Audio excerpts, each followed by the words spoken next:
Hello friends, welcome back to my channel. இன்னைக்கு நம்ம இந்த வீடியோல தர்பூசணி ஜூஸ் ரொம்ப டேஸ்டா கொஞ்சம் புதுவிதமா ரொம்ப ரெஃப்ரெஷிங் எப்படி பண்ணலாம்னு பார்க்கலாம். வாங்க வீடியோக்குள்ள போலாம்.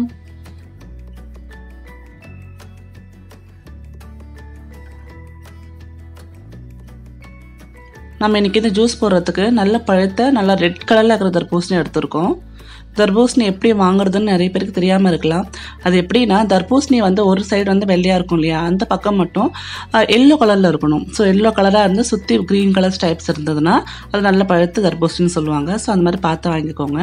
அது மாதிரி வாங்கின தர்பூசணி நம்ம கட் பண்ணி இப்போ ஜாரில் எடுத்துக்கலாம். இதோட ஒரு ஹாஃப் லெமன் நான் சேர்த்துக்கிறேன். லெமன் சேர்க்குறப்போ கூடுதல் டேஸ்ட்டும் அந்த குடிக்கிறப்ப ரொம்ப ரெஃப்ரெஷிங்கான ஒரு மைண்ட் செட் நம்மளுக்கு வரும். நீங்கள் வெயிலில் போயிட்டு வந்து இந்த மாதிரி ஜூஸ் போட்டு குடிச்சு பாருங்களேன், உங்களுக்கு ரொம்ப இதமாக இருக்கும் அந்த வெயிலுக்கு.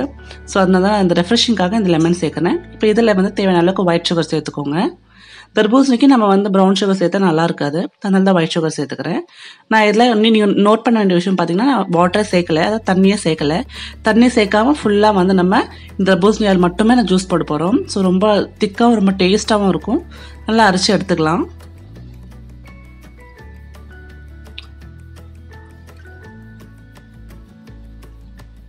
நல்லா ஜூஸாக அரைச்சிக்கலாம்.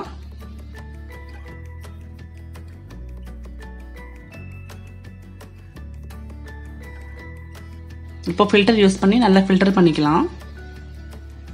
சூப்பரான திக்கான தர்பூசணி ஜூஸ் ரெடி பண்ணிட்டோம். நீங்களும் ட்ரை பண்ணி பாருங்கள். இந்த ஒரு சின்ன புதுமையான மெத்தடில் ட்ரை பண்ணி பாருங்கள். லெமன் ஆட் பண்ணி ரொம்ப நல்லாயிருக்கும். ஒரு சின்ன தர்பூசணி வாங்கினா 4-5 பேர் நீங்கள் தாராளமாக ஜூஸ் போட்டு குடிக்கலாம், தண்ணி சேர்க்காமலேயே. நீங்கள் உங்களுக்கு தண்ணி வேணுன்னா கூட இந்த தண்ணியும் சேர்த்து நீங்கள் இந்த ஜூஸ் அடித்து குடிச்சிக்கலாம். இது மறக்காமல் வெயிலுக்கு அதை கரெக்டாக 12-12:30 மணிக்கு உங்கள் பசங்களுக்கு வந்து இந்த மாதிரி ஜூஸ் போட்டு கொடுங்க. அவங்களுக்கு அந்த வெயில் தாக்கம் இல்லாமல் ரொம்ப நல்லா ஆரோக்கியமாக இருப்பாங்க. மீண்டும் ஒரு நல்ல வீடியோன்னு சந்திக்கிறேன். நன்றி, வணக்கம், டேக் கேர், பாய்.